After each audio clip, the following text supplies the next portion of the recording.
Million dollar club అంటూ హీరోల లెక్కల గురించి చాలాసార్లు చెప్తుంటారు. కానీ హీరోయిన్ల విషయానికి వస్తే యుఎస్ వరకు సమంతను కలెక్షన్ క్వీన్ అనాల్సిందేనండోయ్.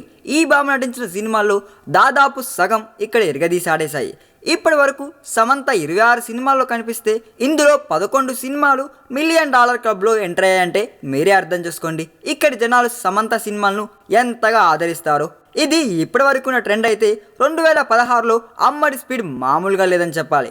ఈ భామ కనిపిస్తే చాలు మిలియన్ డాలర్లు వచ్చి పడిపోతున్నాయని చెప్పాలండోయ్. మొదట విజయ్తో నటించిన తేరి, ఆ తర్వాత సూర్యతో చేసిన 24, ఆ వెంటనే మహేష్ బాబుకు జోడీగా నటించిన బ్రహ్మోత్సవం, ఆ తర్వాత త్రివిక్రమ్ డైరెక్షన్లో నితిన్ జంటగా చేసిన ఆలు మిలియన్ డాలర్లు వసూలు చేశాయి. ఇప్పుడు ఎన్టీఆర్తో కలిసి రొమాన్స్ చేసిన జనతా గ్యారేజ్ కూడా ఇప్పటికే ఆ క్లబ్లోకి ఎంటర్ అయిపోయిందని చెప్పాలండోయ్.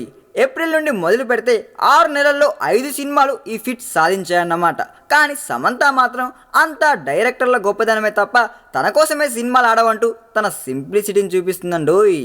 ఈ వీడియో మీకు నచ్చినట్లయితే సబ్స్క్రైబ్ చేయండి. ఫిలిమి స్టార్స్ బోలెడంత న్యూస్ బోల్డ్గా.